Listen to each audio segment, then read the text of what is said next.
శ్రీరాజానికే జై జై. పాపకూపములో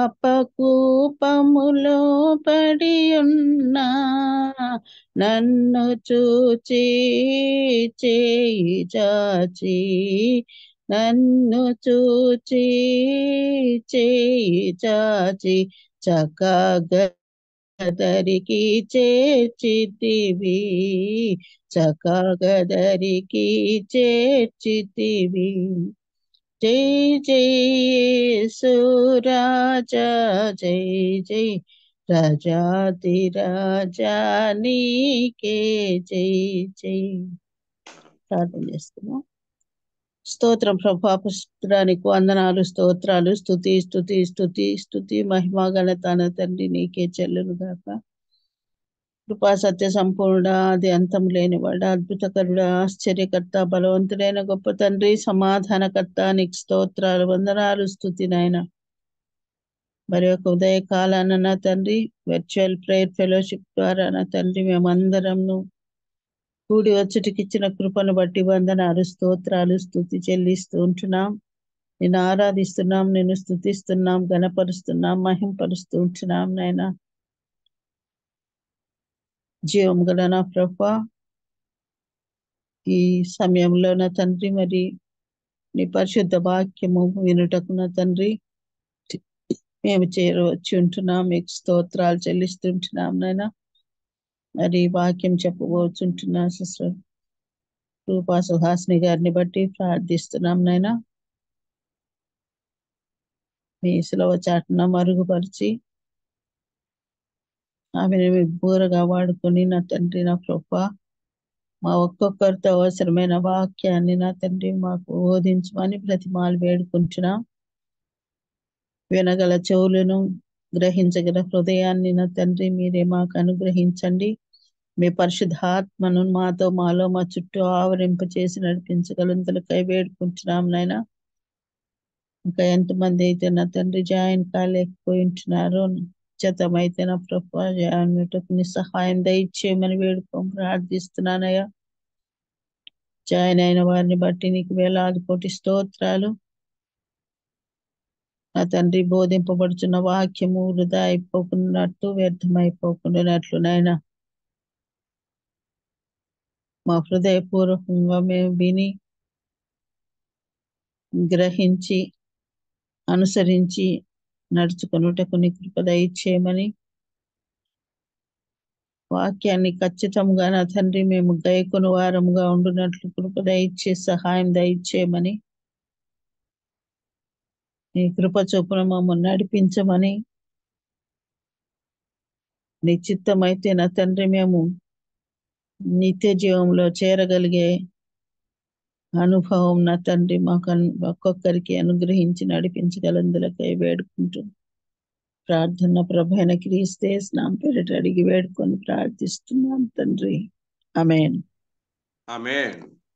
praise lord అక్క. దేవుని నామానికి మహిమ కలుగును గాక. Praise the Lord. ఈ రోజు మనకు వాక్యాన్ని అందించడానికి సిద్ధంగా ఉన్నటువంటి సిస్టర్స్ రూపా సుహాసిని అక్క గారు మనందరికీ సుపరిచితులేనండి. కొత్త వారి కోసం, సభా మర్యాద కోసం చిరు పరిచయం అండి. సిస్టర్ రూపా సుహాసిని అక్క గారు మరియు వారి ప్రియమైన భర్త డాక్టర్ డానియల్ అలెగ్జాండర్ గారు అనంతపురం సమీపంలోనే సంఘ పరిచర్యకు వ్యవస్థాపక కాపరులుగా సేవ చేస్తా ఉన్నారు. వారు 3 పిల్లలతో ఆశీర్వదించబడ్డారు. అనంతపురం నందు వారు నివసిస్తా ఉన్నారు. అక్కను బట్టి, కుటుంబాన్ని బట్టి, దేవుడు ఆశీర్వదించిన విధానం బట్టి దేవునికి వందనాలు తెలియజేస్తా ఉన్నాం. మరి అదే విధంగా అక్క కోర్ కమిటీ సభ్యురాలు. వెల్కమ్ అక్క, ప్లీజ్ అక్క. థ్యాంక్ యూ స్వరూప్ గారు.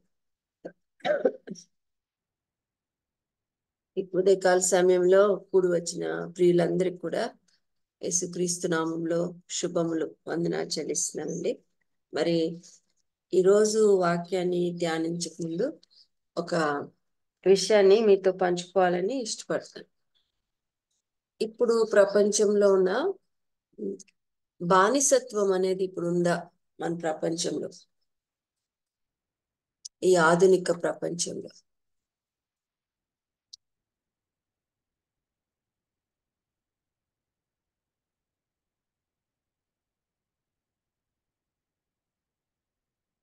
ఉంది మేడం.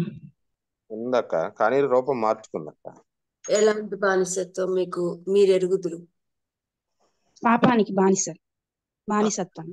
ప్రతి ఒక్కరూ పాపానికి బానిసలైపోయాడు. ఓకే, చాలా స్పెసిఫిక్ గా కావాలండి. అంతకు ముందు కూడా ఉన్నది కదా, పాపం అనేది అందరూ పాపం చేసి దేవుడు అనుగ్రహించి మహిమను పోగొట్టుకున్నారు కదా. నేను అనేది ఈ చాలా ప్రబలిన పాపం ఇప్పుడు ఉన్న మతానికి బానిసలైపోయినారు. మతానికి బానిసలైపోయారు. ఇంకా సుఖానికి బానిసలైనారు. సుఖానికి బానిసలైపోయారు. ఇంకా అలవాట్లకు బానిసలై ఉన్నారు. అలవాట్లకు బానిసలైపోయారు. ఏదైనా ఒక స్పెసిఫిక్, ఇప్పుడు నల్ల జాతి వారి మీద మరి ఆ కాలంలో చేసిన బానిస లాంటి సిస్టర్ గారు రాశారు, ఝాన్సీ గారు, మొబైల్ కి సోషల్ మీడియాకి బానిసలు అయిపోయారని రాశారు. ఇంకా నేను పోయిన వారంలో మీరందరు ప్యాషన్ ఆఫ్ క్రైస్ట్ చూసారనుకుంటాను ఇక్కడ ఉన్నవారు. మెల్ గిబ్సన్ అనే ఆయన ఆ యొక్క ప్యాషన్ ఆఫ్ క్రైస్ట్, యేసుక్రీస్తు ప్రభు వారి ఆ జీవితాన్ని, సిలువు మరణాన్ని ఎంత ప్యాషన్ తో అండి చాలా బాగుంది, నేను చూసాను. చూశారు కదా. అదే మెల్ గిబ్సన్ గారు ఈ మధ్య కాలంలో సౌండ్ ఆఫ్ ఫ్రీడమ్ అనే జరిగిన ఒక సంఘటన మీద ఒక చిత్రాన్ని తీశారు. ఆ చిత్రంలో ఏం చూపిస్తారంటే, మరి పూర్వంలో ఉన్న బానిసత్వం కంటే అనేక రెట్లు ఎక్కువగా ఇప్పుడు మన ప్రపంచంలో చిన్న పిల్లలు, చైల్డ్ సెక్స్ ట్రాఫికింగ్ జరుగుతుందండి. అంటే చిన్న చిన్న పిల్లల్ని 6 సంవత్సరాలు మొదలుకొని మరి ఆయా వయసుల్లో ఉన్న చిన్న పిల్లల్ని అపహరించి, ఆడపిల్లల్ని, మగ పిల్లల్ని వాళ్ళు మరి ఆయా ప్రదేశాల్లో నుంచి ప్రపంచ వ్యాప్తంగా ఎత్తుకుపోయి అమ్మేస్తున్నారు. ఎంత భయంకరంగా మన చుట్టూ ఉన్న ప్రపంచంలో మరి రైల్వే స్టేషన్స్ లో మరి ట్రైన్ కోసం ఎదురు చూస్తూ నిద్రపోతా ఉంటే తల్లి పక్కలో ఉన్న చిన్న పసిబిడ్డను ఎత్తుకోవడం, మరి రోడ్డు మీద ఆడుకుంటున్న పిల్లల్ని ఎత్తుకోవడం, అలాగా ఆయా అది లైవ్ గా వాళ్ళు సీసీ కెమెరాల్లో ఆ ఎత్తుకుపోయేవారు ఎట్లా ఎత్తుకుపోయారో కూడా చూపించారనమాట. చాలా బాధ వేసింది. వాళ్ళు ఎంత భయంకరంగా ఆ పిల్లల్ని, చిన్న చిన్న బిడ్డలండి, చూస్తే మనకి హృదయం పగిలిపోతుంది. ఆ చిన్న బిడ్డల్ని తీసుకొని అమ్మేస్తా ఉన్నారు. ప్రపంచంలో ఇప్పుడు నేను మాట్లాడుతున్న ఈ సమయంలో మనం ఇక్కడ ఇంత క్షేమంగా మన గృహాల్లో దేవుని సన్నిధిలో కూడుకొని ఆయన స్తుతిస్తున్న సమయంలో ఎంతో మంది బిడ్డల యొక్క జీవితాలు పగిలిపోయి వారి కన్నీరు ఎవరు విడిపించలేని పరిస్థితిలో ఉన్నారు.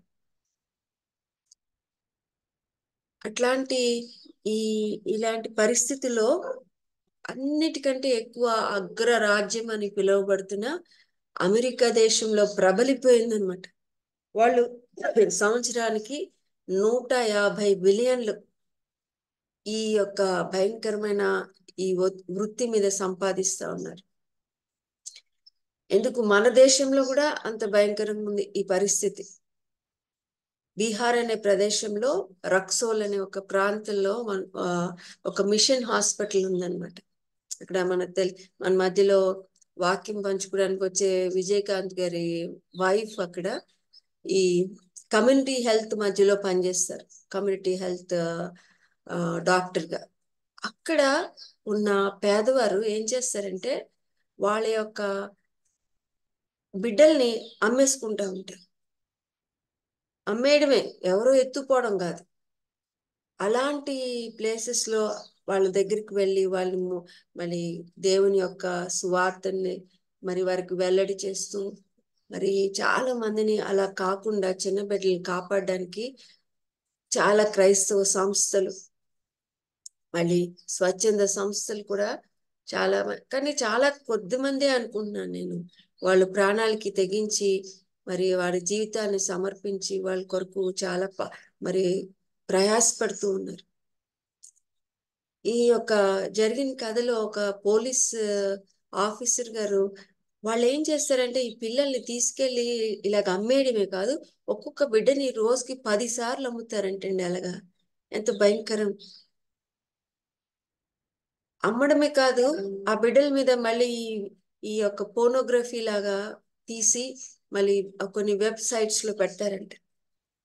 వాళ్ళు పట్టుకోవడానికి వీళ్ళు ప్రయాసపడేటప్పుడు అలాంటి చూడలేక కన్నీరు మున్నీరుగా ఏడుస్తూ ఆ పోలీస్ ఆయన ఏం చేస్తాడంటే ఒక తీర్మానం, నేనైతే వీళ్ళని పట్టిస్తున్నాను కానీ ఈ బిడ్డల జీవితాలు ఏమైపోయినాయి, ఎక్కడ చిక్కుకుపోయారు, వీళ్ళని ఎలాగ నేను బయటికి విడుదల తీసుకురావాలి ఈ బిడ్డలకని చాలా ప్రయాసపడి తన ప్రాణానికి తెగించి ఆ ప్రాంతాల్లోకి వెళ్ళి ఆ బిడ్డల్ని విడిపించినట్టు, కొంతమందిని ఇంకా ఆ పని మీదే ఆయన ఉన్నట్టుగా చూస్తాం.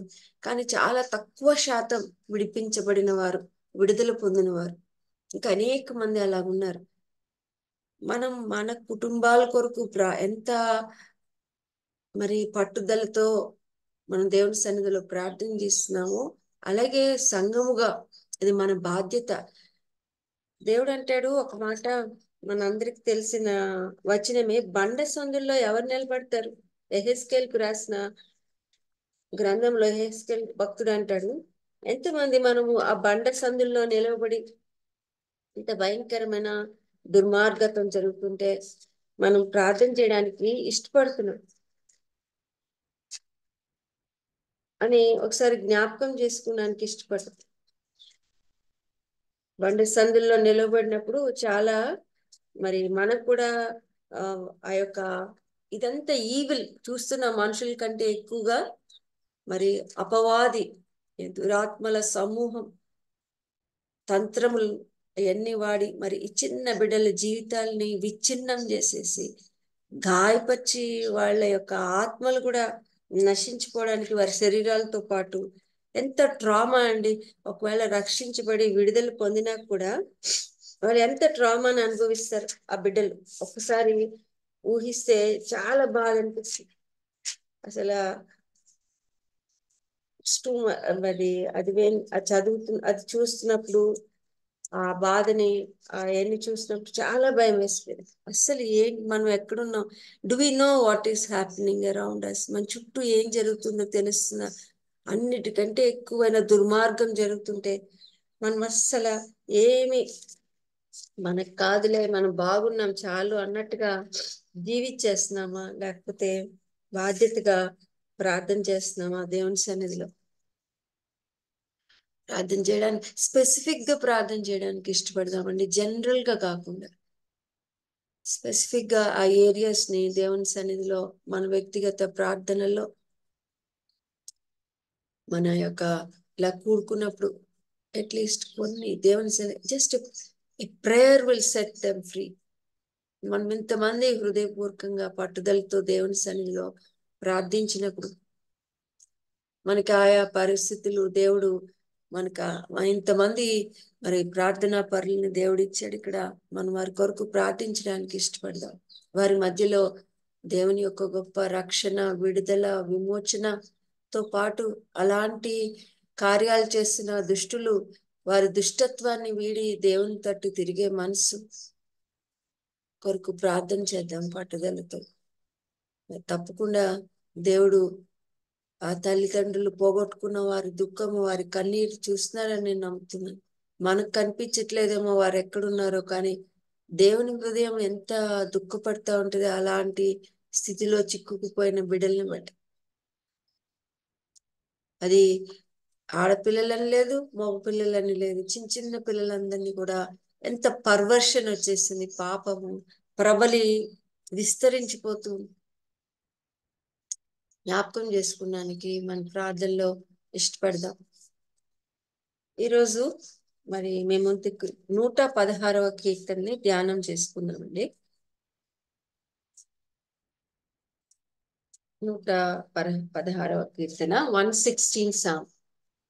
ఈ 113 నుంచి 18 కీర్తనలు, 118 కీర్తనలు ఇశ్రాయేల్ వారు మరి పస్కాను ఆచరించినప్పుడు కానీ, వారి యొక్క పండుగలు జరిగించినప్పుడు కానీ మరి 113 నుంచి 14 కీర్తనలు పస్కా భోజనం ముందు వారు, మనం కీర్తనలు చదువుకుంటున్నాం, వారు కీర్తనలు పాడేవారు. ఆ పాట 113, 114 ఆ పాటలు పాడేవారు. తర్వాత పస్కా భోజనం ఆచరించిన తర్వాత 115 నుంచి 115 to 118 సాంగ్స్ పాడేవారు అనమాట. ఈ కీర్తనని మనం ఒకసారి ధ్యానం చేసుకోవడానికి ఇష్టపడదాం. 116వ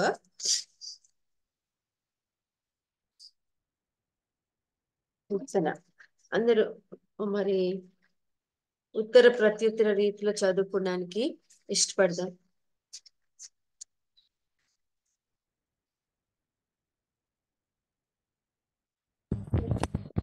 వన్ సెకండ్. యెహోవా నా మొరను నా విన్నపములను ఆలకించి ఉన్నాడు కాగా నేను ఆయనను ప్రేమించుచున్నాను. ఆయన ఆయన నాకు నాకు చెవి చెవియొగ్గను.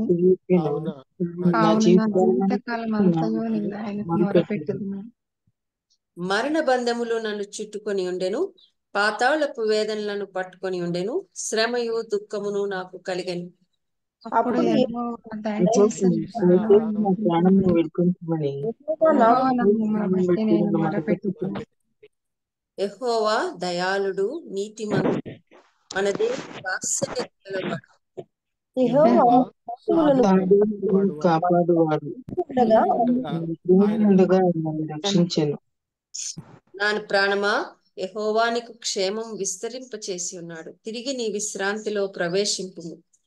మరణము నా నా ప్రాణమును చూడకుండా కన్నీళ్లు తుడవకుండా నా చెవులను బాధపడకుండా నా నన్ను పాపములను రక్షించుము.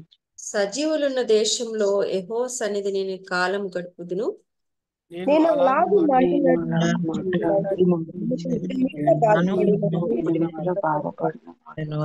బాధపడిన వాడును. నేను తొందరపడిన వాడనై ఏ మనుష్యుడును నమ్మదగిన వాడు కాడనుకుంటుని. యెహోవా నాకు చేసిన ఉపకారములకు నేను చెల్లించెదను. రక్షణ పాత్రను చేతపుచ్చుకొని యెహోవా నామమున ప్రార్థన చేసేదను. యెహోవా ఆయన ప్రజలందరి ఎదుట చెల్లించెదను. యెహోవా భక్తుల మరణము ఆయన దృష్టికి విలువ గలది.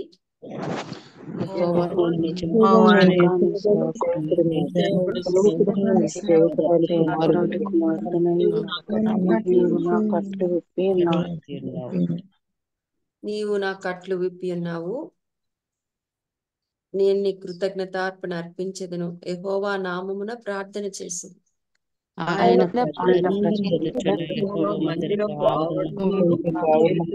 నీ మధ్యను నేను యెహోవా జ్ఞాపకములు చెల్లించెదను. యెహోవాను స్తుతించుడి. ఈ వాక్యాన్ని మన వినికిడిలో దీవించును గాక. మరి ఈ యొక్క కీర్తన మరి భక్తుడు తన యొక్క ఎలాంటి పరిస్థితుల్లో రాసడం మనకు అర్థమవుతుంది. అయితే ఈ యొక్క కీర్తన పరిశుద్ధాత్మ దేవుడు ఆ భక్తుని అనుభవాన్ని రాయిస్తే ఇది సంపూర్ణంగా యేసుక్రీస్తు ప్రభు వారి జీవితంలో నెరవేర్చబడినట్టుగా, మనం పరిపూర్ణంగా నెరవేర్చబడినట్టుగా చూస్తాం.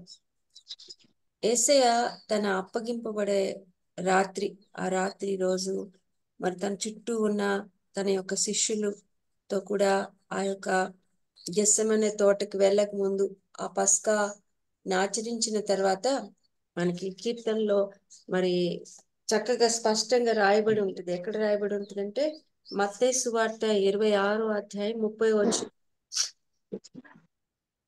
మాథ్యూ 26:30.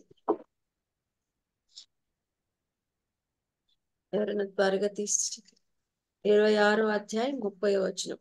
అంతట వారు కీర్తన పాడి ఒలీవల కొండకు వెళ్ళిరి. అంతే చాలండి. అంతటా వారు కీర్తన పాడి, నేను ఇందాకే చెప్పాను కదా, ఈ పస్కా పండుగను ఆచరించేటప్పుడు ఆ భోజనమైన తర్వాత 115వ కీర్తన నుంచి 18వ కీర్తన వరకు పాటగా వారు పాడేవారు. దేవునికి కృతజ్ఞత అర్పణలు అర్పించేవారు. మరి ఆ దేవుని యొక్క గొప్పతనాన్ని, మంచితనాన్ని, మరి ఆయన యొక్క రక్షణను వారు కృతజ్ఞతాపూర్వకంగా దేవుని సన్నిధిలో స్తుతించేవారు ఈ యొక్క కీర్తనల ద్వారా. మరి యేసయ్య తన శిలువ మరణానికి అప్పగించబడక ముందు ఆ రాత్రి ఈ కీర్తన పాడినట్లుగా ఈ మాటల్ని తన హృదయపూర్వకంగా మరి దేవుని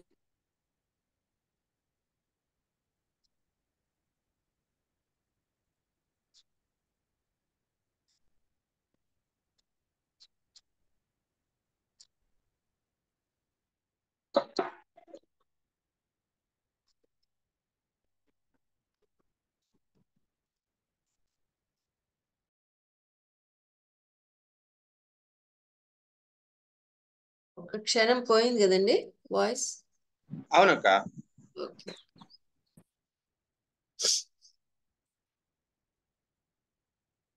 ఇక్కడ మరి ఏమంటున్నాడంటే కీర్తనకారుడు, యెహోవా నా మొరను నా విన్నపములను ఆలకించి ఉన్నాడు, కాగా నేను ఆయనను ప్రేమించుచున్నాను. ఆయన నాకు చెవి యొగ్గెను, కావున నా జీవిత కాలమంతకు నేను ఆయనకు మొరపెట్టుదును. ఇక్కడ కీర్తనకారుడు నేను దేవునికి మొరపెట్టినప్పుడు దేవుడు నా విన్నపాలు ఆలకించాడు. అది దేవుని యొక్క అది ఏమంటారంటే చాలా గొప్ప మనసు. ఒకసారి ఆలోచించండి, ప్రపంచం మొత్తంలో ఎంత మంది అయితే ఈ క్షణంలో ప్రార్థన చేస్తున్నారో వారందరి ప్రార్థనలు కూడా చెవియొగ్గే దేవుడు ఆలకిస్తున్నాడు. ప్రతి ఒక్కరి ప్రార్థన అంటే హీ కెన్ ఎంత ఎంత మన జ్ఞానానికి మించింది, మైండ్ బాగ్లింగ్ అంటారు. ఎట్లంటే ఇంతమంది సన్నిధిలో కన్నీటితో కానీ వారి హృదయంలో హృదయపూర్వకంగా కానీ నీ తట్టు తిరిగి ప్రార్థించినప్పుడు వారి మన విన్నపాలన్నీ కూడా వినడానికి దేవుడు ఇష్టపడుతున్న దేవుడుగా, వినగలిగే దేవుడుగా, అంతమంది ఒకరు మాట్లాడితే ఇంకొకరు మాట్లాడితే మనం అయ్యో నేను వింటున్నాను, ప్లీజ్ డోంట్ డిస్టర్బ్, ఇది అయిపోయిన తర్వాత మీరు మాట్లాడండి అంటాం. మన మానవ శక్తి అంతే. ఒకసారి ఒక్కరు మాట్లాడుతుంటే వినగలం, లేకపోతే అట్లీస్ట్ ఇంకొక సైడ్ నుంచి ఇంకొక ట్రై చేస్తాం, కానీ మన వల్ల కాదు, మన సామర్థ్యం అంతే. కానీ మన దేవుడు ఎంతమంది అంత ప్రపంచంలో ఉన్న అన్ని కోట్లలో ఉన్న మనుషులు ప్రార్థన చేసిన ఈ క్షణంలో వారందరి ప్రార్థనలు ఆయన చెవియొగ్గి ఆలకించి ఉత్తరం ఇవ్వగలిగిన గొప్ప దేవుడుగా ఉన్నాడు. Do we even imagine? అసలు మనం ఇమాజిన్ చేయడానికి కూడా ఊహకు అందనిది ఆయన యొక్క మనం ప్రార్థన చేయమని ప్రార్థించడానికి ఈ యాక్సెస్ ఇచ్చిన దేవుడు.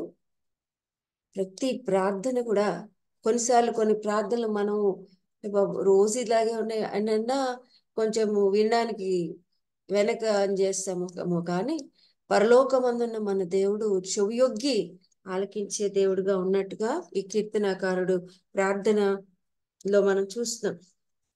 ఆయన ప్రార్థన చేసినప్పుడు నా మొరను మన విన్నపములను ఆలకించి ఉన్నాడు. మరి ఇలాంటి దేవుణ్ణి ప్రేమించకుండా నేను ఎలాగుండగలను? There is a basis for my love for this God, because when I am helpless, నిస్సహాయ స్థితిలో నేను రక్షించుకోని స్థితిలో భయంకరమైన పరిస్థితుల్లో ఉన్నప్పుడు నేను మొరపెట్టగా ఆ దేవుడు నన్ను నిర్లక్ష్యం చేయలేదు, నాకు టైం లేదు, నేను బిజీగా ఉన్నాను అనలేదు, ఆలకించి ఉన్నాడు. కాగా నేను ఆయన అలాంటి గొప్ప దేవుని నేను ప్రేమించకుండా ఉండలే. నేను ప్రేమించుచున్నాను. నాకు చెవి యొగ్గాడు, ఆయన జాగ్రత్తగా చెవి పెట్టి ఆలకించాడు నాది. కావున నా జీవిత కాలం అంతయు నేను ఆయనకు మొరపెట్టుదును. మన ఒక్క ప్రార్థన విన్నపము దేవుడు ఆలకించినప్పుడు it encourages us to draw closer to God. ఇంకా దగ్గరగా ఆయన సన్నిధిలో మోకరించి ఆయన మీద ఆనుకొని మన విన్నపాలు మన మొరను ఆయనకి చేయడానికి ఇష్టపడతాం. అందుని బట్టి ఆ యొక్క కీర్తనాకారుడు నా ప్రాణాన్ని నువ్వు రెస్క్యూ చేసావు దేవా, నా జీవిత కాలం అంతా కూడా నేను నీకు మొరపెడతాను అంటున్నాడు. మనం ఆయన యొక్క ప్రేమ ప్రార్థన మరి నా జీవిత కాలం అంతా కూడా నా మొరలకు చెవియొగ్గున దేవునికే అని అన్నట్లుగా చెప్తున్నాడు. ఈ రియలైజేషన్ మన జీవితాల్లో ఎక్స్క్లూజివ్ అంటే ఇంకా వేరే ఇంకెవ్వరికి చెందదు, ఆయనకు మాత్రమే చెందుతుంది. ఎక్స్క్లూజివ్ గా ఆయన్నే మరి విశ్వసించడానికి, దేవుణ్ణి ఎక్స్ప్లిసిట్ గా అంటే స్పష్టంగా ఆయన ఏమై ఉన్నాడో అందును బట్టి ఆయన ఆరాధించడానికి మనకు సహాయం చేస్తుందని మనకు ఒక భక్తుడు అంటాడు. It is a resolve to trust God exclusively and worship him explicitly. It is a resolve deep within, అంతరంగంలో ఆంతర్యంలో ఒక దృఢమైన నిశ్చయం, ఈ దేవుణ్ణి మాత్రమే నేను విశ్వసిస్తాను, ఆయన తప్ప ఇంకెవ్వరు లేరు నేను ఆశ్రయించడానికి, నా మొర ఆలకించేవారు, ఆయన్నే మరి ఎక్స్క్లూజివ్ గా నా దేవుడై ఉన్నాడు, ఆయన మాత్రమే నేను స్పష్టంగా ఆయన ఏమై ఉన్నాడో మరి ఆయన క్లియర్ గా మరి ఆయన్ని ఆరాధించడానికి దేవుడు సహాయం చేస్తా ఉన్నాడు. 3-4 వచనాలు. మరణ బంధములు నన్ను చుట్టుకొని ఉండెను, పాతాళపు వేదనలు నన్ను పట్టుకొని ఉండెను, శ్రమయు దుఃఖము నాకు కలిగెను. అప్పుడు యెహోవా దయచేసి నా ప్రాణమును విడిపింపుమని యెహోవా నామమును బట్టి నేను మొరపెట్టి తిని. జస్ట్ ఇమాజిన్, ఇక్కడ ఉన్న కొంతమందికి మనకి మన బలహీన సమయాల్లో అనారోగ్య పరిస్థితులు ఇలాంటి వాటి గుండా వెళ్ళి ఉండొచ్చు. అయితే మీకు బైబిల్లో ఇలాంటి పరిస్థితుల నుంచి వెళ్ళిన భక్తులు ఎవరు గుర్తొస్తారు? యోనా మేడం.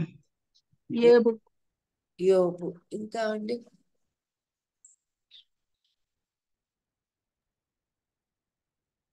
డేవిడ్, దానియేలు, యోసేపు. ఇంకా యాకోబు ఉన్నాడు, దానియేలు అని చెప్పారు సిస్టర్ గారు. యోనా మేడం. యోనా విన్నానమ్మా. Thank you. యాకోబు 20వ అధ్యాయము 2వ రాజుల గ్రంథంలో ఒక రాజుగారిని కూడా చూస్తాం. అక్కడ 20వ అధ్యాయంలో, ఆ దినములో హిజ్కియాకు మరణకరమైన రోగము కలుగుగా ఆమోజు కుమారుడును ప్రవక్త అయిన యెషయా అతని వద్దకు వచ్చి, నువ్వు మరణమవుచున్నావు, బ్రతకవు గనుక నీవు నీ ఇల్లు చక్కబెట్టుకోనమని యెహోవా సెలవిచ్చుచున్నాడని చెప్పగా, అతడు తన ముఖము గోడ తట్టు తిప్పుకొని, యెహోవా, యథార్థ హృదయుడనై సత్యముతో నీ సన్నిధిని నేను ఎట్లు నడుచుకుంటునో, నీ దృష్టికి అనుకూలంగా సమస్తము నేను ఎట్లు జరిగించుతునో కృపతో జ్ఞాపకం చేసుకోమని హిజ్కియా కన్నీళ్లు విడిచుచు యెహోవాను ప్రార్థించెను అంటాడు. ఈ హిజ్కియా రాజుకి అప్పుడు ఈ మరణకరమైన రోగం వచ్చినప్పుడు ఆయన వయసు 39 సంవత్సరాలు. మనం చూస్తే ఆయన ఎన్ని సంవత్సరాలు ఏలుబడి చేశాడు, ఏ సంవత్సరంలో ఆయన 18వ అధ్యాయంలో చూస్తాము ఎప్పుడు ఆయన రాజ్యాన్ని చేయడానికి వచ్చాడో చూసినట్లయితే 18:2లో 26లో మనం చూసినప్పుడు మనము హిజ్కియాకి ఆ సమయంలో 99 సంవత్సరాలని అర్థమవుతుంది. అయితే తన యొద్దకు ఆ సందేశం తీసుకొచ్చిన యెషయాని ఆయన అడగట్లేదు, నువ్వు నా కొరకు ప్రార్థన చేయట్లేదు. ఆయన గోడ తట్టు తన మొహం తిప్పుకొని, అంటే వ్యక్తిగతంగా మరి ఆ ఇన్నర్ దేవుని మాత్రమే ఆశ్రయిస్తూ దేవుని సన్నిధిలో ఆయన ప్రార్థన చేసినట్టుగా చూస్తాం. మన మధ్యన వచ్చిన విక్టర్ గారు ఒకరోజు మరి నీళ్లు చక్క పెట్టుకొని ఆయన మాట మీద మనకు చక్కగా ఆ రోజు నేర్పించారు.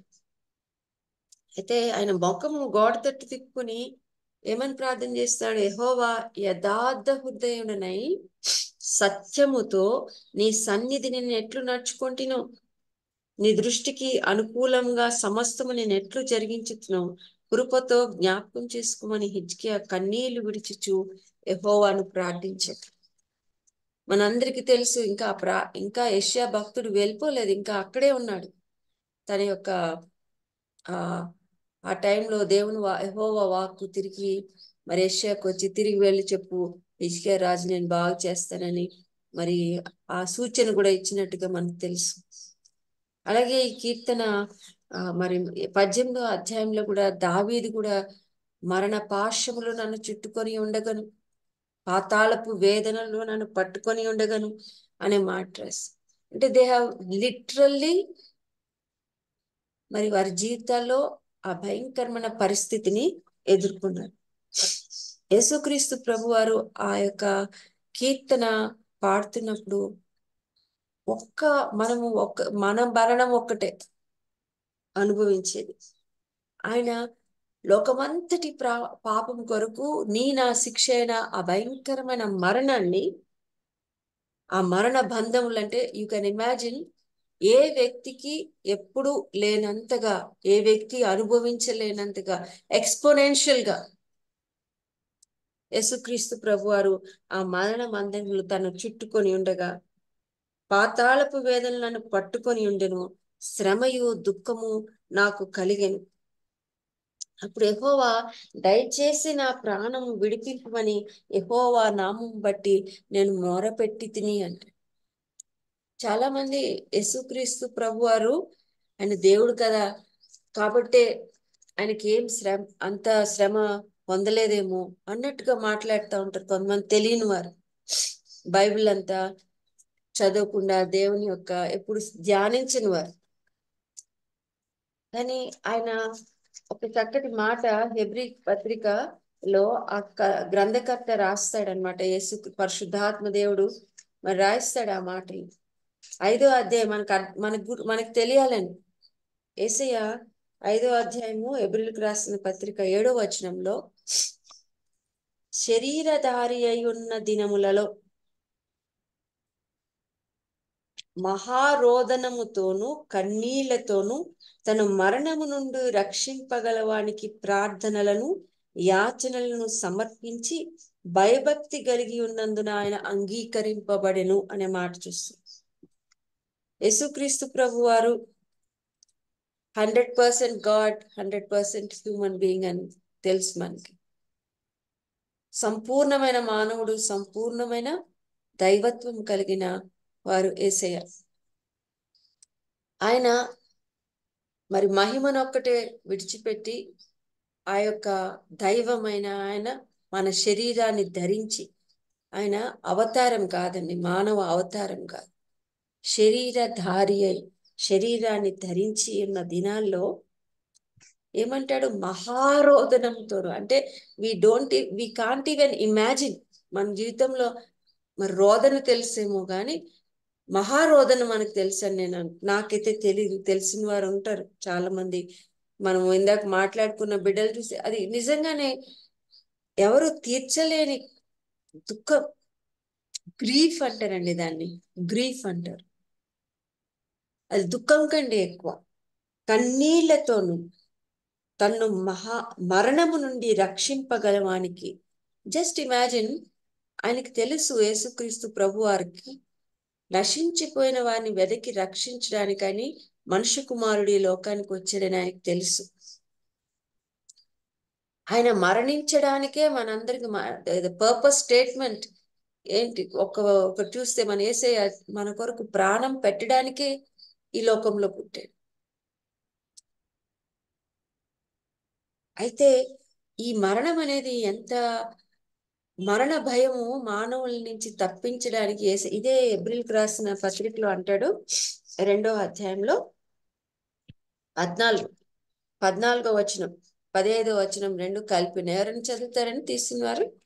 కాబట్టి ఆ పిల్లలు మాంసములు గలవారైనందున ఆ ప్రకారమే మరణము యొక్క బలము గలవానిని, అనగా అపవాదిని మరణము ద్వారా నశింప చేయుటకును, జీవితకాలమంతయు మరణ భయం చేత దాస్యమునకు లోబడిన వారిని విడిపించుటకును ఆయన కూడా మాంసములో పాలివాడాయను. 17వ వచనంలో, కావున ప్రజల పాపములకు పరిహారము కలుగు చేయుటకై దేవుని సంబంధమైన కార్యంలో కనికరమును నమ్మకం గల ప్రధాన యాజకుడు అగు నిమిత్తము అన్ని విషయములు ఆయన తన సహోదరుల వంటి వారు కావాల్సి. అన్ని విషయాలంటే మరణం యొక్క భయం కలిగిన వారు, మనం మరణం ద్వారా ఆ బలం కలిగిన వాడిని నశింప చేయడానికి వచ్చినప్పుడు ఆ శరీరం ధరించినప్పుడు, రక్త మాంసములు ధరించినప్పుడు he went through the same ఏదైతే వేదన, మరణం యొక్క భయాన్ని, మరణం యొక్క ఆ యొక్క ఆ ఫలాన్ని ఆయన జీవితంలో ఆయన అనుభవించినట్టుగా చూస్తాం. ఆ అందుకని మరణ బంధములు నన్ను చుట్టుకొని ఉండేవి. పాతాళపు వేదనలను మన పట్టు, శ్రమయు దుఃఖము నాకు కలిగెను. ఇది ఆయన జీవిత అనుభవం. యేసుక్రీస్తు ప్రభువారు పరిపూర్ణంగా అలాంటి వేదనను అనుభవించిన యేసయ్య అప్పుడు యెహోవా దయచేసి నా ప్రాణం విడిపింపమని యెహోవా నామమును బట్టి నేను మొరపెట్టి తిని అనే మాట మనము ఇక్కడ చూస్తాం. అంటే ఈ ప్రార్థన హృదయాంతరంగంలో నుంచి ఆ శ్రమలో, దుఃఖంలో, ఆ భయంకరమైన స్థితిలో మరి దేవునికి సమర్పించింది, దేవునికి మరి సన్నిధిలో మొరపెట్టింది. అది వారి యొక్క అంటే ఎవరో కోసం కాదు, వారు వ్యక్తిగతంగా దాన్ని అనుభవించి ప్రార్థిస్తారు. నన్ను విడిపించుము దేవా, విడిపింపుమని మరి దేవుని సన్నిధిలో మొరపెట్టున్నట్టుగా మనం చూస్తాం. అయితే ఎంత గొప్ప మరి విషయం మనకు తెలుసు ఇప్పుడైతే. అప్పుడు ఆ ప్రార్థన, ఆ పాట పాడుతున్నప్పుడు మరి ఆ భక్తులకు కానీ యేసయ్య ఆ యొక్క మన యొక్క బలహీనతలో సమానమైన అనుభవం కలిగిన యేసయ్య మరి అది రియల్ గా, ఎక్స్పోనెన్షియల్ గా ఆ శ్రమను, ఆ బాధను అనుభవించినట్టుగా చూస్తాం. మరణ భయం అంటే ఏంటో ఆయనకు తెలుసు. మరణ బంధములతో చుట్టబడి ఉండడం అంటే యేసయ్యకి ఏంటో తెలుసు. మనకంటే ఎక్కువగా తెలుసు అని మనం అర్థం చేసుకోవడానికి ఇష్టపడదాం. ఇంకేమంటాడంటే ఆయన ఒక మాట ఉంటది అపోస్తల కార్యంలో, పేతురు భక్తుడు అంటాడు 2వ అధ్యాయము 32వ వచనంలో, అపోస్తల కార్యం 2వ అధ్యాయము, ఈ యేసును దేవుడు లేపెను, దీనికి మేమందరము సాక్షులము అండి. కాగా ఓకే, 24 కదా మీరు చదువుతున్నారు? 24 అండి, 2:24. కాదు, మరణం ఆయనను బంధించుట అసాధ్యము కనుక దేవుడు మరణ వేదనను తొలగించి ఆయనను లేపెను. మరణ బంధములను చుట్టుకొని ఉన్నప్పుడు ఈ వెంట్ త్రూ దట్ లిటరలీ యేసయ్య. కానీ ఆ వచనం మనకి ఎంత ధైర్యాన్ని ఇస్తుంది, ఎంత సెలబ్రేట్ చేసుకోవచ్చు. మరణము ఆయనను బంధించి ఉంచుట అసాధ్యం గనుక దేవుడు మరణ వేదనను తొలగించి ఆయనను లేపెను అంట. అసాధ్యం మరణ బంధములు, ఆ నీతిమంతుని ఆ పరిశుద్ధిని బంధించుంటే అసాధ్యం కనుక మరణ వేదన తొలగించి ఆయన లేపుననే మాట మనం చూస్తాం. 5 నుంచి 7 వచనాలు ఎవరైనా చదువుతారండి? కీర్తనలు 5 నుంచి 7 వరకు, 116.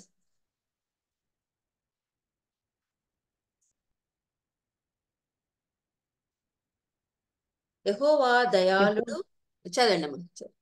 యెహోవా దయాళుడు, నీతిమంతుడు, మన దేవుడు వాత్సల్యత గలవాడు. యెహోవా సాధువులను కాపాడువాడు. నేను కృంగి ఉండగా ఆయన నన్ను రక్షించెను. నా ప్రాణమా, యెహోవా నీకు క్షేమం విస్తరింప చేసి ఉన్నాడు, తిరిగి నీ విశ్రాంతిలో ప్రవేశింపు. Thank you. ఇక్కడ ఆయన దేవుడేమై ఉన్నాడో దాన్ని బట్టి దేవుని స్తుతిస్తున్నాడు. యెహోవా దయగలిగిన వాడవు, నువ్వు నీతిమంతుడవు, మన దేవుడు వాత్సల్యత కలిగిన వాడు. ఒక తండ్రి కుమారుడిలో జాలిపడినట్లుగా, వాత్సల్యం అనేది తల్లిదండ్రులు బిడ్డల మీద చూపించే దాన్ని వాత్సల్యం అంటారు. మరి దేవుని యొక్క వాత్సల్యము మనం ఆయన వాత్సల్యంతో పోల్చుకోలేం. అలాంటి వాత్సల్యత కలిగిన వాడవు, దయగలిగిన వాడవు, నువ్వు నీతిమంతుడవు. యెహోవా నువ్వు సాధువులను కాపాడువాడు, కంప్లీట్ గా నిన్ను ఆశ్రయించిన వారిని కాపాడువాడవు. నేను కృంగిపోయి ఉన్నాను దేవా, నేను కృంగి ఉండగా నీవు నన్ను ఆయన నన్ను రక్షించను. నా ప్రాణమా యెహోవా, నీకు ప్రాణంతో చెప్పుకున్నాడు ఆ మరణ వేదనలో, ఆ సిలువ looming over God's Jesus Christ life అతి సమీపంగా అప్పగించబడక ముందు ఈ మాట ఆ యొక్క స్టేట్మెంట్ చెప్తున్నాడు యేసయ్య. నా ప్రాణమా యెహోవా నీకు క్షేమము విస్తరింపజేసి ఉన్నాడు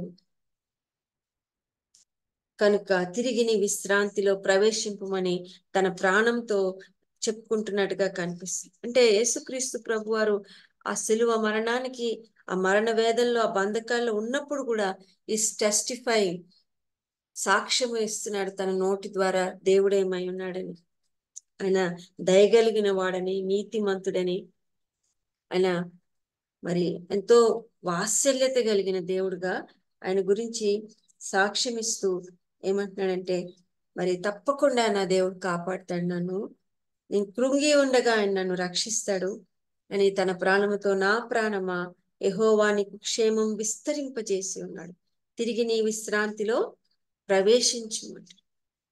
యు ఆర్ రెస్ట్లెస్. ఇప్పుడున్న పరిస్థితులను బట్టి నువ్వు చాలా నెమ్మది లేకుండా ఉన్నావు, దుఃఖంలో ఉన్నావు, వేదనలో ఉన్నావు, శ్రమలో ఉన్నావు నా ప్రాణమా. కానీ తప్పకుండా నేను మొరపెట్టే దేవుడు, నన్ను విడిపించగల దేవుడు, నన్ను రక్షించే దేవుడు నీకు విశ్రాంతిని ఇస్తాడు. ఎలాంటి విశ్రాంతి? ఈ దేవుడు అనుగ్రహించే విశ్రాంతి పరిపూర్ణమైనది, కంప్లీట్, ఎంటైర్ రెస్ట్. అన్ని సమయాల్లో, అన్ని పరిస్థితుల్లో కూడా మనకు అనుగ్రహించేది దేవుడు. బయటికి పరిస్థితులు ఎలాగున్నా మనని పట్టి బంధించేసేసి మరి చిత్రవద చేస్తున్నా కూడా అంతరంగంలో మన విశ్వాసం, నా దేవుడు నాకు తప్పకుండా ఆ విశ్రాంతిని ఇస్తాడని ఒప్పుకోవడం. మరి ఇంకేమంటున్నాడంటే, ఆయనలో మాత్రమే మనము ఆ యొక్క విశ్రాంతిని పొందుకోగలం, ఇంకెక్కడ మనకు అది దొరకదు. ఎందుకంటే పరిశుద్ధాత్మ దేవుడు మళ్ళీ పౌలు భక్తుడు గారు 2వ కొరింథీయులకు రాసిన పత్రికలో 4వ అధ్యాయం 13వ వచనంలో, నీకు నమ్మిక ఉన్నాను కనుక నేను మాట్లాడి తినే మాట కూడా అక్కడ రాయబడి ఉంటుంది. ఆయన విశ్వాసంతో, ఎంతో విశ్వాసంతో ఈ మాటలు యేసయ్య మరి పలుకుతున్నట్టుగా మనం చూస్తాం.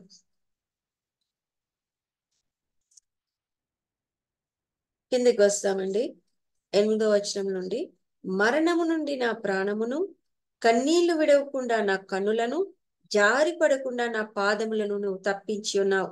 సజీవులున్న దేశంలో యెహోవా సన్నిధిని నేను కాలము గడుపుదును అంటాడు. మరణము నుండి నా ప్రాణము, ఇందాక దాని కొరకు యేసయ్య అక్కడ ప్రార్థన చేస్తున్నట్టు కన్నీళ్లతో, ఆయన కన్నీళ్లు మహారోదనముతో, గ్రీక్తో, విడవకుండా నా కన్నులను, జారి పడకుండా నా పాదంలో నువ్వు తప్పించి ఉన్నావు. ఒకసారి మన హృదయంలో ఎంత దుఃఖం గూడు కట్టుకుని అయిపోతుంది అంటే, ఒక్కొక్కసారి అది బయటికి కూడా రాదు, కఠినం అయిపోతుంది అనమాట.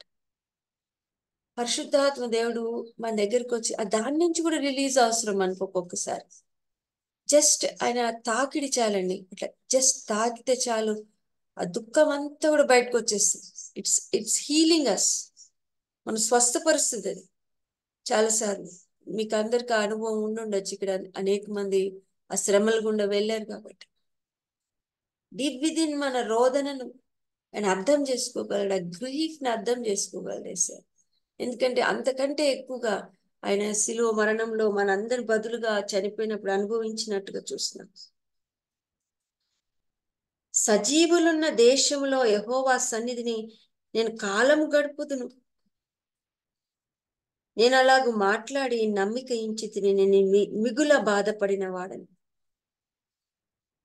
సజీవులున్న దేశంలో యెహోవా సన్నిధి నేను కాలం గడుపుదును.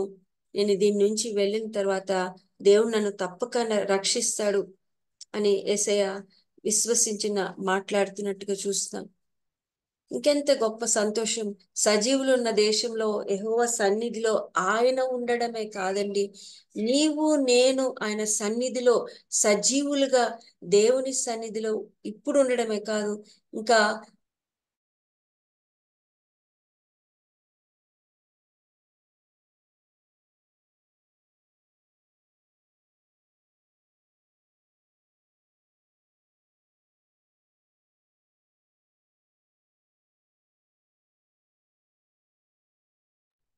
మ్యూట్ అయిపోయినారండి.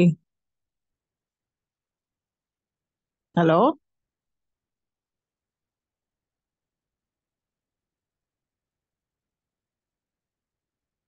వాయిస్ లేదండి. టెక్నికల్ ఇష్యూ ఏదో అయి ఉంటుందమ్మా, చూడండి ప్లీజ్.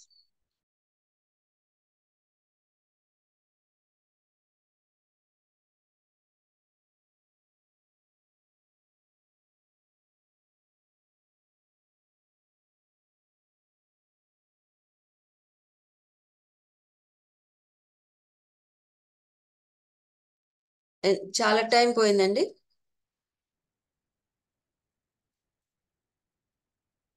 జారిపోకుండా నా పాదాలు నేను తప్పించి ఉన్నా. ప్రాణం జారిపోకుండానే కాదు, ఆయన రిజాల్వ్ జారిపోకుండా, ఆయన ప్రాణం అర్పించకుండా, వెనుదిరగకుండా, ఆయన తండ్రి అయిన దేవుని చిత్తానికి తన శరీరాన్ని మరి ఆ యొక్క హోమంగా, ఆయనకి ఇంపైన ధూపంగా అర్పించే విషయంలో జారిపోకుండా అట్లా స్థిరంగా నిలబడి యేసయ్య అక్కడ అర్పించినట్టుగా జ్ఞాపకం చేసుకుంటున్నాం. అది మానవుడు ప్రార్థన చేసినప్పుడు, ఆ భక్తులు ప్రార్థన చేసినప్పుడు, it is only for their life, వారి ప్రాణం కొరకు. అయితే యేసయ్య మనందరి ప్రాణాలు రక్షించడానికి, తండ్రి అయిన దేవుని సన్నిధిలో మనం ఉండడానికి, కాలం గడపడానికి యెహోవా సన్నిధిలో ఆయన మాటలు మరి ఆయన జీవితంలో చేసింది ఆ పాట రూపంలో పాడుతున్నట్టుగా మనం చూస్తాం. 11 వరకు చదివాను. నేను తొందరపడిన వాడిని ఏ మనుషుడు నమ్మదగిన వాడు కాడనుకుంటుంది అంటాడు. 12 నుంచి 14 వచనాలు చూద్దామండి. యెహోవా ఆయన ఎలాగా తన హృదయమంతటితో దేవునికి gratitude, A life of gratitude చూపిస్తున్నాడు. యెహోవా నాకు చేసిన ఉపకారములన్నిటికీ నేను ఆయనకి ఏమి చెల్లించుదును? మరి కీర్తనాకారుడు 103వ కీర్తనలో కూడా అంటాడు, నా ప్రాణమా యెహోవాను సన్నిధించుము, ఆయన చేసిన ఉపకారంలో దేనిని మరువకును. అంటే ఎలాంటి ఉపకారం? ఆయన నా దోషములన్నిటినీ క్షమించను.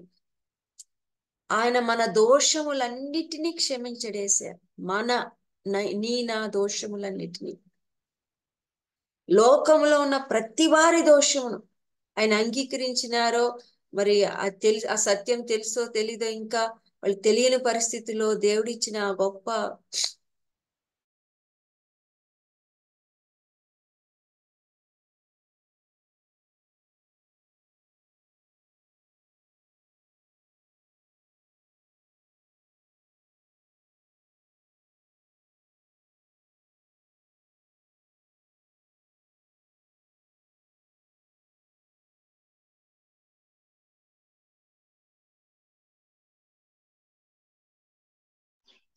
మీ వాయిస్ బ్రేక్ అవుతుందక్క.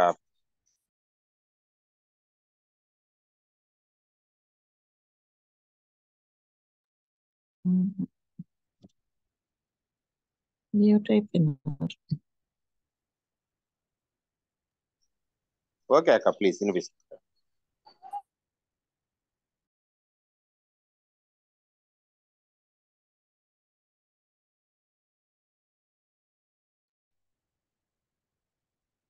పరిశుద్ధాత్మ దేవుడు మనకి జ్ఞాపకం చేస్తున్న కొలది మరి అన్నిటికంటే గొప్ప ఉపకారం ఏంటంటే ఆయన నా దోషములన్నిటిని క్షమించాడు. యెహోవా నాకు చేసిన ఉపకారములన్నిటికీ నేను ఆయనకి ఏం చెల్లించేదను అంటే యేసయ్య అక్కడ పాడుతున్నప్పుడు, రక్షణ పాత్రను చేతపుచ్చుకొని యెహోవా నామమున ప్రార్థన చేసేదను. ఇట్ మీన్స్ ఒక వ్యక్తి యెహోవా నామమున రక్షణ పాత్రను పట్టుకుని ప్రార్థన చేయడం ఒక ఎత్తు అయితే, యేసుక్రీస్తు ప్రభువారు ఆ ప్రార్థన చేయడానికి మనం చూస్తాం. లూకా సువార్త 22వ అధ్యాయం 20వ వచనంలో ఆయన ఆ పాత్రని ఎత్తుకొని, ఇది మీ కొరకు చిందించబడుచున్న నా రక్తం, నూతన నిబంధన మనతో చేయడానికి యేసుక్రీస్తు ప్రభువారు ఆ రక్తాన్ని చిందించినట్టుగా మనకు తెలుసు. So imagine when he is singing that song, already ఆ భోజనం అయిపోయిన తర్వాత పాడుతున్నారు. ఆ రక్షణ మనకు అనుగ్రహించడానికి ఆ రక్షణ పాత్రలో చిందించబడిన రక్తంగా నేనే నా రక్తాన్ని చిందిస్తున్నాను నీతో ఆ నూతన నిబంధన చేసుకోవడానికి, నిత్య రక్షణ నిత్య జీవమును మనకు అనుగ్రహించడానికి. ఎంత మూవింగ్ కదండి అలాంటి పాట. ఆయన అప్పుడే చేసి తన ప్రాణాన్ని రక్తాన్ని చిందించక ముందు ఆ మాటలు, తనే అర్పణ అయిపోయక ముందు ఆ పాట పాడుతున్నాడు. ఆయన ప్రజలందరి ఎదుటనే యెహోవాకు నా మొక్కుబళ్ళు చెల్లించెదను, ఆయన ప్రజలందరి ఎదుటనే చెల్లించెదను అంటాడు. యెహోవాకు మొక్కుబళ్ళు అంటే మరి ఎప్పుడు ప్రజలందరి ఎదుటనే. ఇదేమో వ్యక్తిగతంగా ప్రార్థిస్తున్నారు, వారు మరణ వేదనలోను ఆ పాతాళపు మరణ బంధములు పాతాళ వేదనలు చుట్టుకొని ఉన్నప్పుడు. కానీ వారు విడిపించబడిన తర్వాత ఆ చేసే ఆ మొక్కుబళ్ళు అందరి ఎదుట నేను చెల్లిస్తున్నాను అనే మాట భక్తుడు మరి యేసయ్య కూడా పాడుతున్నట్టుగా అక్కడ చూస్తున్నాం. యెహోవా భక్తుల మరణము ఆయన దృష్టికి విలువ కలది. యెహోవా భక్తుల మరణము ఆయన దృష్టికి విలువ కలది. It is delivering man.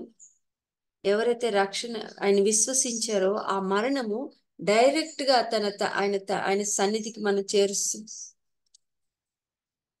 ఈ లోకంలో మనం జీవించిన కాలంలో ఆయన కాపాడుతూ రక్షిస్తూ అంతము వరకు సహించువాడే రక్షించబడినన్న మాటను ఇది కొనసాగిస్తూ మన జీవితాల్లో అనిత్య విశ్రాంతిలోకి మనం నడిపిస్తుంది.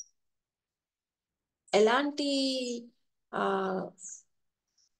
మరి ఆ పాట పాడుతున్నప్పుడు ఆయనకి తెలుసు యేసయ్యకి ఆయన మరి ఆ యొక్క మరణము దేవుని దృష్టికి ఎంతో విలువైంది, ఆయన దృష్టికి విలువైంది. సరే భక్తుల విషయంలో ఈ మాట చెప్తున్నాడు, మరి దుష్టులైన వారి విషయంలో దేవుడు ఏం మాట చెప్తున్నాడు, వాళ్ళ మరణం గురించి ఏం చెప్తున్నాడు మనం బాగా ఎరుగుతాం. కానీ ఒకసారి జ్ఞాపకం చేసుకోవడానికి ఇష్టపడదాం. యెహెజ్కేలు గ్రంథం 18వ అధ్యాయము 23వ వచనం. యెహెజ్కేలు గ్రంథం 18వ అధ్యాయము 23వ వచనం. దుష్టులు మరణము నొందుట చేత నాకేమాత్రమైన సంతోషం కలుగునా, వారు తమ ప్రవర్తన దిద్దుకొను బ్రతుకుటయే నాకు సంతోషం. ఇదే ప్రభువు యెహోవా వాక్కు. దుష్టులు మరణం నొందుట చేత దేవుడు అంటున్నాడు నాకేమాత్రము సంతోషం లేదు,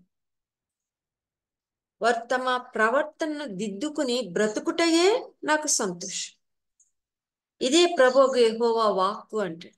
కిందకు వచ్చినట్లయితే 31వ వచనం, అదే అధ్యాయం యెహెజ్కేలు గ్రంథం 31వ వచనం 18వ అధ్యాయం.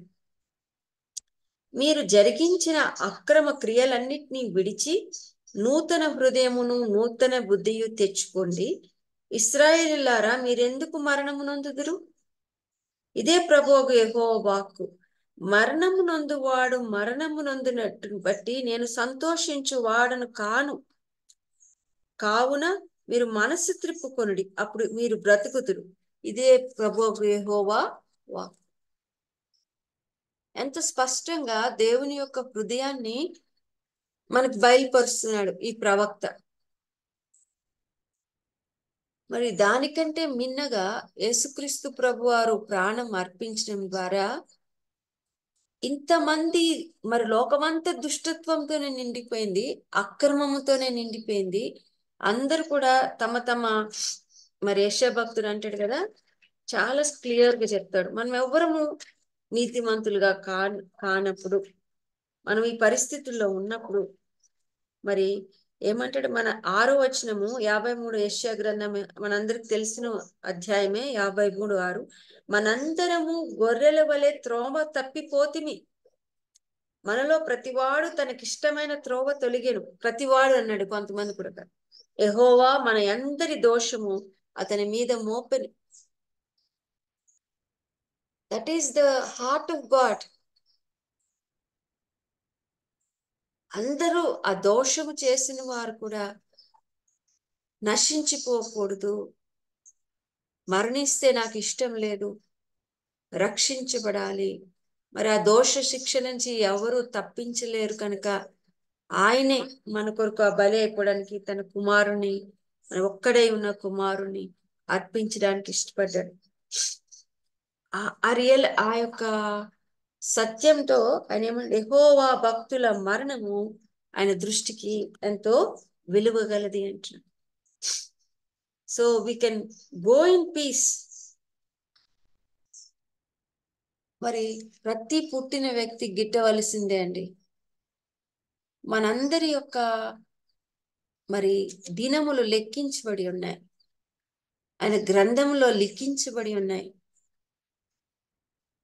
మరి దేవుడు ఆ టైం తీసుకొచ్చినప్పుడు, ఇప్పుడైతే పాత నిబంధనల కాలంలో లాగా మనకి నిరీక్షణ లేని వారుగా లేము. వి నో దట్ మరి యేసుక్రీస్తు ప్రభునందు ఆ నిత్య విశ్రాంతిలోకి, నిత్యమైన ఆ యొక్క రాజ్యంలోనికి, నిత్యుడైన దేవుని తండ్రి అయిన దేవుని సన్నిధిలోకి మనం చేర్చబడతామని. So greater because of Christ. Yesukristu ప్రభు యొక్క శిలువ మరణం ద్వారా ఇంకో ఎక్కువ నిరీక్షణ, నిశ్చింత, మరణ భయాన్ని తొలగించి, మరణాన్ని ముళ్ళు విరిచివేసి ధైర్యంగా మరణమా అని విజయం ఎక్కడ అని యేసయ్య అలా అనడానికి మనం ఈ రోజు ఇలాగ అనగలుగుతున్నాం, ఇంత నిశ్చింతగా ఉన్నాం, ధైర్యంగా ఎదుర్కోగలుగుతున్నారు ఆయన భక్తులు మరణాన్ని అంటే మనకు తెలుసు దేవుని యొక్క యెహోవా మరి ఆయన భక్తుల యొక్క మరణము దేవునికి ఎంతో విలువగలది అని. 16వ వచనం, యెహోవా నేను నిజముగా నీ సేవకుడను, నీ సేవకుడను, నీ సేవకురాలి కుమారుడనై ఉన్నాను, నువ్వు నా కట్లు విప్పి ఉన్నావు. లిటరల్ గానే మరి ఆ సమాధిలో యేసుక్రీస్తు ప్రభు మరి ఉంచినప్పుడు ఆయన దేహాన్ని మనం చూస్తాం. ఎవరు చూడని ఆ సీక్రెట్ ప్లేస్ లో గ్రేటెస్ట్ మిరకల్ అక్కడ జరిగినట్టుగా చూస్తాం. ఆయన చుట్టబడిన అక్కడే ఉండిపోయినాయి, అక్కడే ఆ నారబట్టలు. పునరుద్ధానుడై మరణం బంధించి ఉంచలేకపోయింది, ఆయన్ని తిరిగి లేచినట్టుగా చూస్తుంది. నువ్వు నా కట్లు విప్పావు దేవా. మన యొక్క కట్లు కూడా విప్పేశాడు దేవుడు. ఇది ఒక విశ్రాంతి లాగా, ఒక నిద్రలాగా అయిపోయింది ఇప్పుడు ఒక విశ్వాసికి మరణం అంటే. నా కట్లు విప్పి ఉన్నావు, నేను నీకు కృతజ్ఞతార్పణ అర్పించదును, యెహోవా నామమున ప్రార్థన చేసేదను. మరి ఎంత నిశ్చింతగా, ఎంత ధైర్యంతో హిజ్కియా ప్రార్థన చేశాడేమో తెలియదు, కానీ ఇప్పుడైతే మనము మన యథార్థతను బట్టి, మనం చేసే వాటిని బట్టి దేవుని సన్నిధిలో ఏం ప్రార్థన చేయగలమో మనకు తెలియదు, కానీ యేసుక్రీస్తు ప్రభు వారి నామాన్ని బట్టి మనం ఆయన సన్నిధిలో ధైర్యంగా వెళ్ళగలుగుతున్నాం. మనం ఏ స్థితిలో ఉన్నా వెళ్ళగలుగుతున్నాం. ఆయన నామములో ప్రార్థన చేస్తున్నాం. ఆయన ప్రజలందరి ఎదుటను యెహోవా మందిరపు ఆవరణములలోను యెరూషలేమా నీ మధ్యను నేను యెహోవాకు నా మొక్కుబళ్ళు చెల్లించెదను, యెహోవాను స్తుతించుడి. అందుకే ప్రతి దినము ఉదయ కాలంలో మనం ఇక్కడ కూడుకున్నప్పుడు, ప్రతి విశ్రాంతి దినం ఆదివారం ప్రభు దినమున దేవుని సన్నిధిలో ఆరాధిస్తున్నప్పుడు, వ్యక్తిగతంగా ఆరాధిస్తున్నప్పుడు ఆయనకి మనం మొక్కుబళ్ళు చెల్లించకుండా ఉండలేము, ఆయన స్తుతించకుండా ఉండలేము. మరి ఆ చక్కటి పాట, నేను స్తుతించకుండా ఉండలేను, ఆయన స్తుతిస్తానే ఉదయ కాల సమయంలో అని ఆయన దాసురాలు పొద్దున్న పాడుతున్నాం. He has filled our lives with songs of deliverance and praise. మన జీవితాల్ని ఆ కృతజ్ఞతార్పణతోను, ఆ ఇచ్చిన విడుదలతోను దేవుడు నింపేశాడు. ఎంత గొప్ప ధన్యత. మరి యాజ్ వీఆర్ మెడిటేటింగ్ అంటే అందరు కూడా మరి సిలువ ధ్యానం చేస్తూ ఉన్నాం, కానీ యేసయ్య నీ జ్ఞాపకం చేసుకున్నానికి ఈ సమయంలో ఆయన పాడిన పాట, ఈ యొక్క కీర్తన సంపూర్ణంగా యేసుక్రీస్తు ప్రభువారిలో నెరవేరి మన జీవితాల్ని ఇలాంటి పరిస్థితుల్లో ఉన్నప్పుడు ఇలాంటి ప్రార్థనలు మీరు న్యూ టెస్ట్మెంట్ లో చూడరు. యేసయ్య మరణం తర్వాత ఆయన శిష్యులు ఆయన కొరకు మరణపు పొందడానికి కూడా భయపడకుండా వాళ్ళందరంట మరి వాళ్ళు ఆ నీరో చక్రవర్తి ఆయన భయంకరంగా ఆ మొదటి శతాబ్దపు విశ్వాసుల్ని మరి కట్టేసేసి ఆ పోల్స్ కి మండిచ్చేస్తా ఉంటే ఆయన పెద్ద స్టేడియం లాంటిది కట్టి అక్కడ మరి వారు ఆటలు పోటీ వీళ్ళని బలి చేస్తున్నప్పుడు వాళ్ళంట పాటలు పాడుతూ దేవుని స్తుతిస్తూ వెళ్ళిపోయేవారంట. అసలు అందరూ నోరు తెరుచుకుని చూసేవారంట. అంత భయం లేకుండా మరణాన్ని ఎదుర్కొన్నారు వాళ్ళందరూ. సింహాలకి వాళ్ళని మరి అప్పగించినప్పుడు, కాల్చినప్పుడు, కత్తులతో మరి నరికివేయబడినప్పుడు కూడా మరణం భయం ఎవరిలో కనిపించలేదంటే ఆ రోజు. ఎంచేత? ఎందుకంటే క్రీస్తుని బట్టి ఆయన మరణము జయించి తిరిగి లేచిన పునరుద్ధానుడు, సజీవుడై ఉన్న దేవుడు మనకి ఆ మరణాన్ని ఎదుర్కొనడానికి బలమునిచ్చువాడు కనుక ఆ మరణ బంధకాలు, ఆ పాతాళపు వేదనలు మనకు లేకుండా యేసుక్రీస్తు ప్రభు నందు మనకి ఇచ్చిన గొప్ప విడుదలను బట్టి, ఆ ధన్యతను బట్టి దేవునికి కృతజ్ఞతాస్తుతులు చెల్లిస్తూ మనకిచ్చిన ఈ సమయంలో దేవుని స్తుతించడానికి, ఆరాధించడానికి ఇష్టపడుతుంది. మనం ప్రార్థన చేసినప్పుడు కూడా ఆ విశ్వాసంతో మనం దేవుని సన్నిధిలో మరి చేయడానికి ఇష్టపడదాం. ప్రార్థన చేసుకుందాం.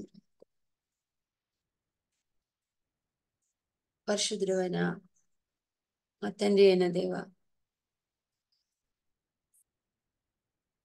మా మొరను, నా మొరలను ఆలకిస్తున్న దేవుడు నాయన, ఈ ఉదయకాల సమయంలో వేకువనే లేచి మా కంఠధ్వని నీ సన్నిధిలో వినపడినట్లు నాయన మాకెంత గొప్ప ధన్యతనిచ్చు. చెవియొగ్గి ఆలకిస్తున్న దేవ, మనసారా నీ సన్నిధిలో మేమందరము సాగిలపడి నమస్కరించి పూజిస్తున్నాం తండ్రి. నువ్వు ఒక్కడవే నాయన, ఎక్స్క్లూజివ్, ఒక్కడవే మా దేవుడవైనా, మా రక్షకుడవైనా, మీ విమోచకుడవైనా. we only turn to you, Lord. నీ తట్టు మాత్రమే మా హృదయం తిప్పుచున్నాం. నీ సన్నిధిలో సాగిలపడుచున్నాం తండ్రి. నీకు స్తోత్రము. దయగలిగిన వాడవు నాయన, నీతిమంతుడవు. నీ నీతిని మాకు ధరింపచేయడానికి ఇష్టపడిన దేవుడవు, వాత్సల్యత కలిగిన దేవుడవు నాయన. నీకు స్తోత్రాలు చెల్లిస్తున్నాం. మా ప్రపంచంలో, మా చుట్టూ ఉన్న ఈ లోకంలో మేము జీవిస్తున్న కాలంలో ఇంత భయంకరంగా చిన్న బిడ్డలు మరి సెక్స్ ట్రాఫికింగ్ వల్ల బలైపోతుండగా నేను వారి పక్షంగా మార్నింగ్ ఫెలోషిప్ లో ఉన్న మేమందరం కూడా నీ తట్టు చూస్తున్నాం దేవా. వారి పక్షంగా మేము ప్రార్థన చేస్తున్నాం తండ్రి. వారి వేదన మాకు అర్థం కాదు, వారి యొక్క రోదన కన్నీళ్లు నీ ఒక్కడే అర్థం చేసుకోగలిగిన దేవుడు. మా అందరికంటే ఎక్కువగా వారిని కొరకు ప్రాణం పెట్టిన దేవుడు నాయన. తండ్రి కుడి పార్శ్వన వారి కొరకు విజ్ఞాపన చేస్తున్న దేవుడు నాయన. యేసయ్యా, మీతో ఏకీభవిస్తున్నాం తండ్రి. మేము కూడా ఈ భయంకరమైన దుష్టత్వము నుంచి, దుర్నీతి నుంచి, అక్రమం నుంచి, దుర్మార్గత నుంచి విడిపించండి ఆయన చిన్న బిడ్డల్ని. మేము ప్రార్థనతో పాటు ఏం చేయగలము చేయడానికి కావాల్సిన కృపను దయచేయండి యేసయ్యా. కొనిపోబడిన బిడ్డలే కాదు, మా ఇళ్లలో ఉంటూ సెల్ ఫోన్స్ లో భయంకరమైన వాటిని చూస్తూ వాటికి బందీలైపోయిన మా బిడ్డలను కూడా జ్ఞాపకం చేసుకుంటున్నాం. పెద్దవారిని జ్ఞాపకం చేసుకుంటున్నాం. పోనోగ్రఫీకి, భయంకరమైన వాటికి చూడడానికి అలవాటు పడిపోయి తమ దేహాల్ని అపవిత్రము చేసుకుంటున్నాం. వారి ఆత్మలను మరి దేవా అంధకారంలోకి నడిపించబడుతుండగా ఆ బిడ్డల కొరకు కూడా ప్రార్థన చేస్తున్నాం. Please lord, have mercy on us, lord. తల్లిదండ్రులుగా మా బిడ్డలు ఏం చూస్తున్నారో ఎక్కడున్నారో ఎరిగే ఆ యొక్క ఆత్మలో వివేచన దయచేయండి. వారికి దాని నుంచి విడుదల దయచేయండి, విమోచన దయచేయండి నాయన. ఎంత గొప్ప రక్షణ మాకు అనుగ్రహించబడిన తర్వాత కూడా మరి మా బిడ్డలు అలాంటి మరణ బంధంలోనూ పాతాళపు వేదనలో కూడా చుట్టుకొని వారిని హింసించబడకుండా, నిర్మూలం కాకుండా ఆ బిడ్డల కొరకు, మా బిడ్డల కొరకు ప్రార్థన చేస్తున్నాం. కనికరించండి తండ్రి, కనికరించున్నాడు. నువ్వు వింటున్నావు, మొరగెప్పటి నీ చెవి యొగ్గి ఆలకిస్తున్నావు నీ భక్తుల ప్రార్థన. నీకు వందనాలు చెల్లిస్తున్నాం. స్తుతి, మహిమ, ఘనత, ప్రభావం ఆరోపిస్తున్నాం. వినే దేవుడివే కాదు నాయన, రక్షించగల సమర్థుడవు దేవా. నువ్వు రక్షిస్తున్నావు మా బిడ్డల్ని కాబట్టి నీకు స్తోత్రాలు చెల్లిస్తున్నావు. ఆ బిడ్డల పక్షంగా నేను దేవా ఈ సన్నిధిలో నీ హృదయ భారం కలిగి ప్రార్థించి మనసును దయచి, కన్నీటితో ప్రార్థించే మనసును దయచి. మా హృదయాలు బండబారిపోయి మరి మాకు నా ప్రార్థన లేకపోయిపోయినాయి నా తండ్రి. నా చేయడం తప్పు కాదు కానీ it's only our prayers are only about us. నేను దేవా నీ హృదయ భారం అనుగ్రహిస్తూ ఎంతో మంది విజ్ఞాపన కర్తలను ఈ యొక్క గ్రూప్ లో మీరు మరి ఆత్మలో నింపుతూ వారు పరిశుద్ధాత్మ దేవుని సహాయంతో నీ హృదయ భారం నెరిగి నీ సన్నిధిలో ప్రార్థిస్తుండగా ఇంకా మరి ఎక్కువగా నీ ఆత్మను మా మీద కుమ్మరిస్తూ జ్ఞాన వివేచన అనుగ్రహిస్తూ ఏం జరుగుతుందో చుట్టూ గ్రహిస్తూ వారి పక్షంగా నీ సన్నిధిలో ప్రార్థించడానికి నీ కృప దయచేయమని వేడుకుంటున్నాను. I say thank you, Lord. Thank you for your resolved and your passion. నన్ను నీ ప్రేమ కొరకు నీ మరి దేవా ఆ యొక్క దృఢమైన నిశ్చయితతో మాకు నీవు అర్పించిన నీ ప్రాణం కొరకు దేవుని దృష్టికి ఎంతో విలువైనది నీ యొక్క మరణం. అయితే నాయన మేము నీ మరణాన్ని నిర్లక్ష్యం చేయకుండా, చులకన చేయకుండా, సందేహపడకుండా ఆయన నిన్ను ఆశ్రయించడానికి అనేకులు మరి మా ప్రియులు నిన్ను ఎరగని వారు అనేకులు మరి నీ సన్నిధిని ఈ సమయంలో ఆశ్రయించుటకు, చుట్టూ పరిస్థితుల్లో మా దేశంలో ఎలాగున్నా ఎలాంటి సమయంలో అయినా నువ్వు వారిని దర్శించగలవు, ఆత్మలో వారిని రక్షించగలిగిన దేవుడు. నమ్మకంగా మేము మా పని చేయడానికి నీ కృప చూపించమని వేడుకుంటున్నాం. Thank you lord, thank you Jesus. In Jesus name amen. Amen. Thank you అక్క. మరి చక్కని వాక్యాన్ని అందించిన రూప మేడంకి మరి ప్రభువైన యేసుక్రీస్తు నామములో మన సహవాసం తరపున వందనాలు తెలియజేస్తున్నానండి. 116వ కీర్తన గురించి చక్కగా దావీదుకి యేసు ప్రభుకి అనుసంధానించి చక్కగా చెప్పిన విధానం బట్టి వందనాలు చెల్లిస్తున్నాను. మరి ముగింపు ప్రార్థన పాస్టర్ రాబర్ట్ జేమ్స్ అయ్య గారిని చేయవలసిందిగా కోరుతున్నానండి. ముగింపు ప్రార్థన ఆశీర్వాదం ఇవ్వాల్సిందిగా కోరుతున్నానండి. ప్రార్థన. పరిశుద్ధుడైన మా ప్రియ తండ్రి, మీ గొప్ప నామమునకు స్తోత్రములు, వందనాలు చెల్లిస్తున్నాం. ప్రభువా, ఈరోజు మాకు ఇచ్చిన ఈ శ్రేష్టమైన ప్రశస్తమైన సహవాసం కొరకు, నీ సన్నిధి కొరకు నీకు వందనాలు. ఎవరింట్లో వారు ఉన్నా, వేరు వేరు స్థలాల్లో ఉన్న ఏక మనసు ఏకాత్మతోనైనా ఈ వాక్యము వినుటకు, ధ్యానించుటకు దేవా మీరు మాతో మాట్లాడుచుండగా మా జీవితాలను నీకు ఇంకా అప్పగించుకోవడానికి, నీ యందు ఆనందించడానికి, దేవ సరిచేసుకోవడానికి, నీ మార్గంలో ఈ వాక్యపు వెలుగులో నడుచుకోవడానికి మీరు మాకు ఇస్తున్న ఈ కృపలన్నిటి కొరకై నీకు వందనాలు. ఈరోజు ప్రత్యేకంగా 116వ కీర్తనలో నుండి ఇది యేసు ప్రభు కూడా ముఖ్యంగా యేసు ప్రభు యొక్క కీర్తన వల్లే మాకు ఈరోజు మాకు బోధించినందుకు నీకు స్తోత్రం చెల్లిస్తున్నాం. అవును, వారు ఒక పాట పాడి ఒలివ కొండకు వెళ్ళినట్టుగా తండ్రి నీవు సిలువకు వెళ్ళక ముందునైనా ఈ ప్రార్థన చేసి ఉండవచ్చునని మాకు అర్థమవుతా ఉంది. దేవా, నువ్వు ఎలాగన దేవుడి వైండి కూడా మాలో ఒకన వల్ల అయిపోయినావు. పాపము లేదు నీలో, అది తప్ప అన్ని బలహీనతలు, అనుభవములు, శోధనలు మీరు అనుభవించిన తండ్రి. దాన్ని బట్టి మమ్మల్ని కూడా మరణ భయం నుండి తప్పించడానికి నైనా నీవు మరణించి తిరిగి వచ్చినావు. నీకు స్తోత్రం తెలుస్తున్నావు. ఇదిగో మనుషుల దృష్టికి ఒకవేళ నీవు ఆ సిలువలో వేలాడుతూ ఒక నిస్సహాయుడిగా కనబడినప్పటికీ అలా కనబడ్డానికి కూడా నీవు అంగీకరించావు తండ్రి. నీకు స్తోత్రాలు తెలుస్తున్నావు. దేవా, ఆ సిలువ, నీ సిలువ మరణాన్ని బట్టి మా జీవితాలకి ఇచ్చిన గొప్ప విడుదల, విమోచన, రక్షణ, పాప క్షమాపణ కొరకైన పొందనాలు. మేము ఆ రక్షణలో ఎదుగుతూ కొనసాగుతూ భయంతో వణుకుతో కాపాడుకుంటూ ఇతరులకు తెలియజేస్తూ వారిని కూడా ఈ గొప్ప రక్షణ మార్గంలో నడిపిస్తూ దేవా మమ్మల్ని మీరు ఇంకా బలపరిచి వాడుకోమని ప్రార్థిస్తున్నాం.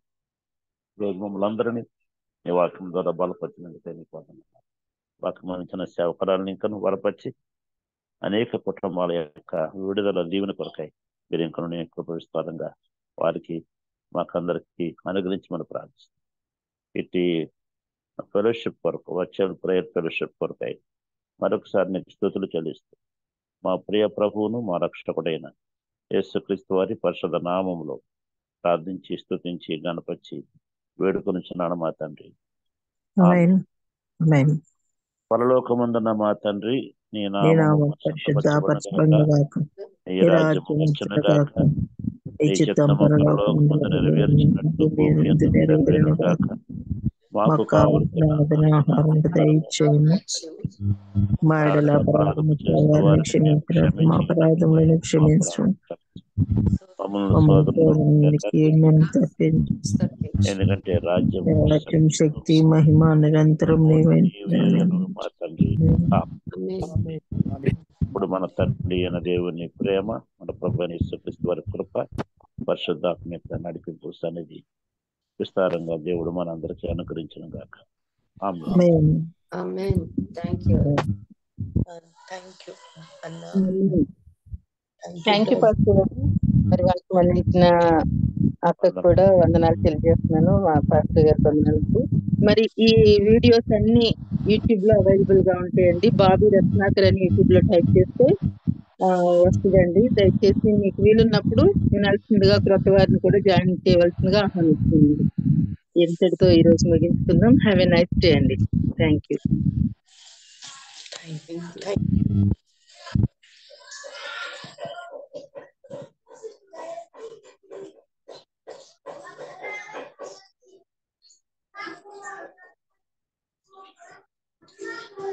Thank you, sister.